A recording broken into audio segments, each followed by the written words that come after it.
Iya. Dan ini kita harus persiapkan semua. Terutama persiapkan mental. semua. Mental. Iya, betul. Iya. Kemudian apa planning? Iya. Itulah tadi kalau saya bikin empang sebelumnya memang. Saya sudah punya kebun. Berarti empang sudah ada sebelum pensiun? Sudah ada. Sore karena saya buka pemancingan itu. Iya. Jam 1 dimulai itu 50.000. Jam 1. Oh begitu. Iya, dan saya menerima 5 ke atas. 5 ke atas. Jadi kadang 10 orang berarti kan sudah ada 500.000. Masya Allah.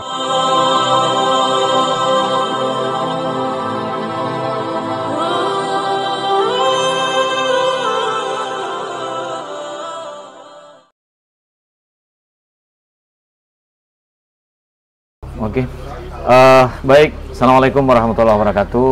MMC menyapa dari Toari, dan saat ini kita bersama dengan Om. Beliau ini adalah mantan birokrasi di Kabupaten Kolaka Timur yang saat ini sudah memasuki usia pensiun yang baru saja gitu. Tentu pada saat beliau masih aktif sudah melakukan beberapa hal di pemerintahan, Om ya. Iya. Oke, baik. Tapi kita sama dulu. Assalamualaikum warahmatullahi wabarakatuh. Waalaikumsalam. Masya Allah. Gimana kabarnya hari ini, Om? Alhamdulillah. Kondisi kesehatan masih membaik. Kondisi kesehatan masih membaik. Oke, baik. Om waktu masih aktif di pertama dulu diangkat sebagai abdi negara, di mana itu, Om, ceritanya? Oh iya. Jadi saya dulu setelah tamat SMA, saya diutus pendidikan pekarya kesehatan. Oh iya. Pekarya kesehatan yang di pendidikan selama 3 bulan. 3 bulan? Iya. Kemudian diangkat jadi pegawai tahun 86. Oh, jadi pelatihan dulu baru diangkat? Iya. Wah, luar biasa itu. 86. Sekarang kan diangkat dulu baru dilatih. Prajabatan istilahnya, atau itu beda? Karena masih 80%. Jadi 80%. Setelah prajabatan, kemudian dikukuhkanlah jadi 100% waktu 100%, itu. Iya. Dan saya bekerja di puskesmas sejak tahun 86 sampai tahun 95. Berarti awal pengangkatan di Dinas Kesehatan, Om? Dinas Kesehatan. Masya Allah, iya. Waktu itu saya ada 80 orang. 80 orang? Iya, tapi karena ada proyek dari Amerika Serikat, dari San Diego. Oh, dari San Diego? Dari San Diego, iya. di mana program ini adalah partisipasi masyarakat untuk menurunkan angka kematian bayi dan ibu hamil. Iya. Sehingga kami diseleksi waktu itu, dan yang lolos pada waktu itu adalah 5 orang yang dikontrak. Dari 80 lolos 5 orang? 5 orang. Yang 5 orang termasuk Om? Termasuk saya. Jadi saya ditugaskan di Ladongi.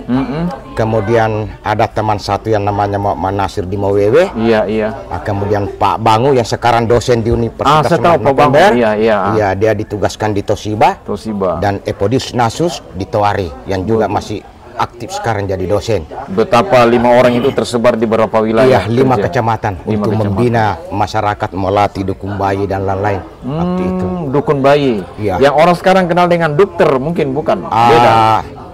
Dukun bayi. Kenapa dukun terlatih? Oh iya. Kenapa harus dilatih dukun terlatih? Karena di mana pada waktu memang angka kematian bayi akibat karena tetanus neonatal itu tinggi sekali pada saat itu. Iya. Sehingga ada juga unsur politisnya memang, karena setelah dia difasilitasi dengan dukun kit kayak seperti bidan. Ya, dengan harapan bahwa cenderung masyarakat nantinya akan lari ke bidang ketimbang dengan dukun. Karena sama alatnya. Sementara ilmu yang dia tidak miliki dukun. Kalau bidan dia miliki bidan, sehingga banyak yang nantinya pada saat dievaluasi itu diperkirakan bahwa persentasenya lebih tinggi ditolong oleh bidan ke bidan, ketimbang dengan dukun bayi. Iya, jadi memang namanya dukun bayi dulu ya. Iya. Jadi apa tugasnya waktu itu? Memberikan pelatihan atau bagaimana? Saya waktu itu memang melatih dukun, beberapa dukun bayi, sekaligus bagaimana praktek menolong persalinan semua, memotong tali pusar. Masya Allah, iya. Kemudian bagaimana untuk membina kader-kader posyandu pada saat itu, karena memang angka kematian bayi juga pada saat itu luar biasa. Dan misalnya jumlah bidan, presentase bidan dan jumlah yang akan melahirkan itu sangat minim.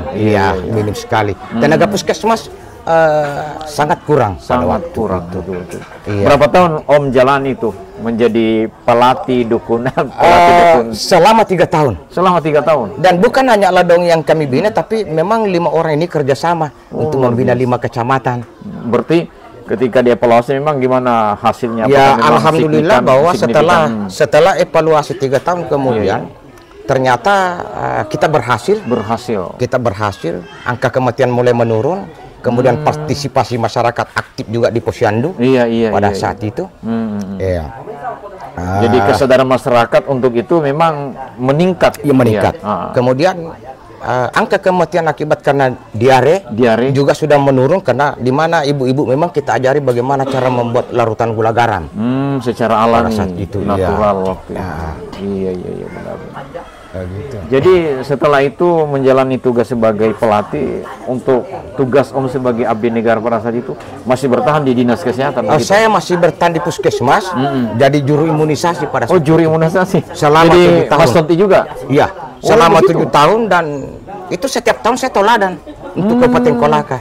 Karena persentase pencapaian itu imunisasi memang unggul terus ladongi. Apa bentuk yang ketika Om dinobatkan sebagai sebagai pelayan imunisasi? Iya. Apa bukti bahwa pemerintah memberikan apresiasi? Jadi kan penghargaan atau apa? Ada PWS. Apa pemantauan wilayah setempat dengan menggunakan grafik. Tapi memang koordinasinya dengan camat setiap bulan. Betul-betul terkontrol. Karena memang lintas program dengan lintas sektoral betul-betul terpadu. Tidak seperti ini. Iya benar. Ya, dari agama juga turun ke Posyandu untuk memberikan penyuluhan. Jadi apa hubungannya agama dengan suntik imunisasi itu? Ya, keterkaitan dengan itu bahwa dianggap tabu, sehingga turunlah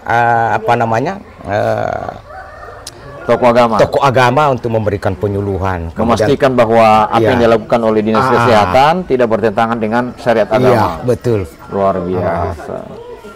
Jadi saya kira itu tahapnya. Jadi setelah itu kan Om tiba-tiba kemarin kan kita dengar tiba-tiba jadi camat begitu. Bagaimana prosesnya dari dinas kesehatan tiba-tiba di camat, atau memang ada mutasi atau gimana Om? Jadi setelah pulang dari pendidikan 3 tahun di Akademi Perawat, saya ditempatkan di Kecamatan Polipolia.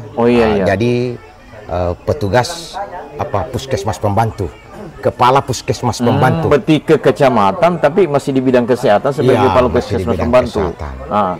1 tahun kemudian itu di tahun 2000 kebetulan pemilihan kepala desa. Kepala desa. Dan pada waktu itu yang jadi kadis adalah Dr. Ansar Sangka. Beliau memberikan saya rekomendasi untuk maju calon kepala desa, dan alhamdulillah saya terpilih kepala desa. Padahal sudah masih ASN waktu itu. Iya. Berarti regulasi masih dibolehkan ASN yang jadi kepala desa. Masih dibolehkan. Oh begitu. Jadi Om terpilih sebagai kepala desa. Kepala desa. Waktu itu ditunjuk atau apa? Pemilihan langsung. Alhamdulillah saya terpilih. Di samping saya melaksanakan tugas pemerintahan, tetap juga saya melaksanakan tugas-tugas kesehatan. Jadi tugas-tugas di struktur pemerintahan, dan kan tugas kesehatan kan tugas fungsional kalau hari ini kita kenal. Luar biasa. Apa yang Om masih ingat ketika jadi kepala desa, menjalankan tugas sebagai ASN di Dinas Kesehatan dan menjalankan tugas sebagai kepala desa? Apa yang Om masih ingat yang dianggap luar biasa yang dilakukan pada saat itu? Kalau di puskesmas itu saya masih, karena kebetulan saya dipercayakan jadi bendahara, ada bendahara operasional, kemudian ada juga bendahara BPJS itu. BPJS. Jadi BPJS. Saya masih pegang itu. Kemudian selanjutnya saya fokus di pemerintahan. Pemerintahan. Pemerintahan. Tapi pada saat itu tidak tumpang tindih, mungkin malah saling mendukung antara tugas sebagai tenaga fungsional kesehatan dan tugas sebagai kepala desa. Oke, setelah itu Om ke mana setelah itu di pemerintahan? Saya cuma 1 periode, kemudian di kepala desa. Berarti 5 tahun. 5 tahun. Kemudian pemerintah kabupaten memberikan saya amanah jadi lurah di Penanggo. Jadi lurah. Jadi kepala desa jadi lurah. Jadi lurah. Terakhir kan kita Om pernah menjabat sebagai kepala wilayah kecamatan yang hari ini diistilahkan dengan Pak Camat gitu. Gimana prosesnya sampai ke sana Om? Pada saat terbentuk Kecamatan Polipolia, saya dikirim jadi terantip, ya kepala seksi, kemudian naik jadi sekcam, selanjutnya kembali ke kabupaten, pernah saya duduki juga di sekretariat dewan. Oh, sekwan? Ya, sekwan. Masya Allah, tapi saya kabak umum. Kabak umum? Kabak umum. Berarti sebelum camat sempat jadi sekwan? Ya, sebelum saya kabak umum DPR, saya sekretaris Badan Pol PP. Pamong Praja. Pamong Praja selama 1 tahun. Kemudian dikirim jadi kabak umum di sekretariat daerah. Sekwan. Ya, selama 4 tahun. 4 tahun. Lalu ke camat? Setelah itu kebetulan Pak Camat juga mundur mau masuk caleg. Calon DPR. Berarti pensiun dini. Maka saya yang dikirim di situ, dilantik jadi camat. Dipercaya. Iya, selama 4 tahun. 4 tahun. Dari 2018 sampai 2022. Masya Allah. Sampai pensiun. Jadi pemirsa MMC TV, ini hanya sebagai bincang-bincang dengan Om Patiroy Ramli. Patelong Ramli. Om, ini kan banyak Om kita ini. Kita silaturahmi dan kita melihat beliau punya karir kepegawaian dan memang karirnya memang jenjangnya begitu sistematik gitu. Saya ingatkan kemarin Lukman Abu Nawas dianggap punya kelebihan keistimewaan karena punya jenjang karir yang sangat berjenjang dan sistematik gitu. Luar biasa. Jadi kemarin jabatan terakhir yang dijabat sebelum pensiun, Gom? Ya, camat ya. Polipolia. Oh, jadi camat langsung pensiun. Pensiun di golongan berapa, Om? Di golongan 4C. 4C, luar biasa. Dua tingkat di bawah sekda ini, Om. Jabatan sekda langsung. Ini kan Om tentu semangat di masa-masa Om sebagai abdi negara dengan yang terjadi hari ini tentu kan mungkin berbeda, Om, ya? Iya. Oh iya.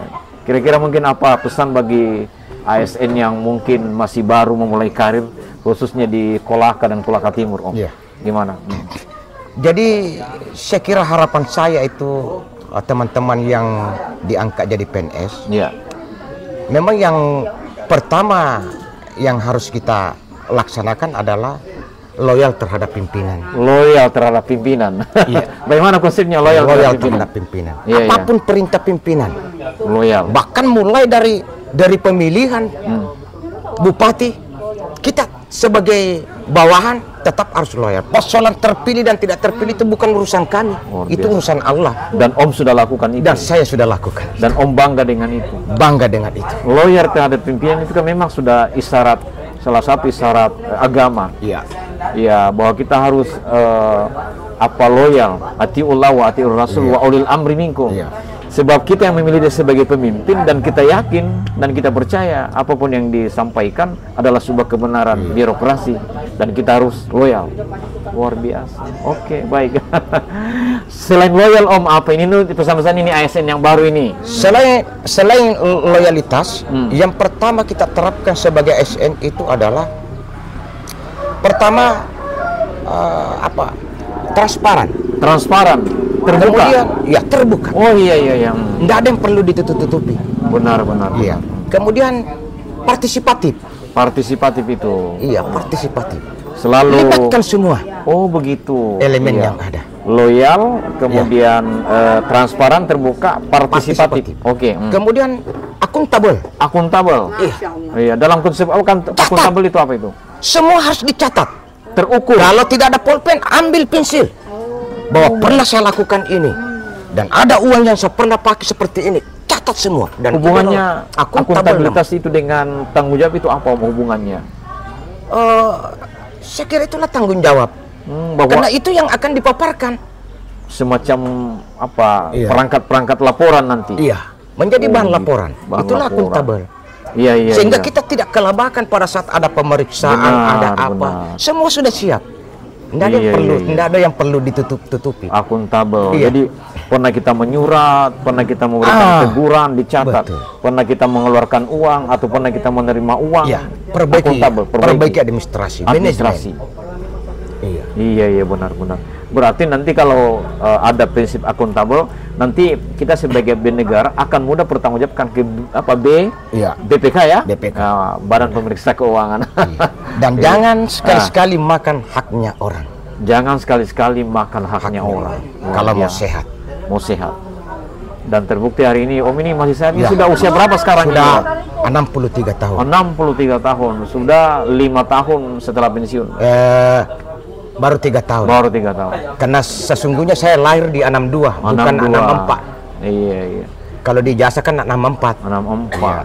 Jadi umur yang sebenarnya saya sudah 63 tahun. 63 tahun. Memang kan yang definisi sehat itu kan ini dalam persepsi saya ini Om. Mungkin untuk pemirsa MMC TV, definisi sehat itu adalah abdi negara misalnya ASN masih sehat setelah pensiun. Iya. Masih bisa mungkin ke rumah keluarga atau mungkin bertani atau bikin empang atau apa begitu. Itu iya. Apa namanya, itu namanya definisi sehat. Masih bisa beraktivitas walaupun dalam usia pensiun. Betul. Iya. Jadi saya kira memang sebelum kita menghadapi pensiun, iya.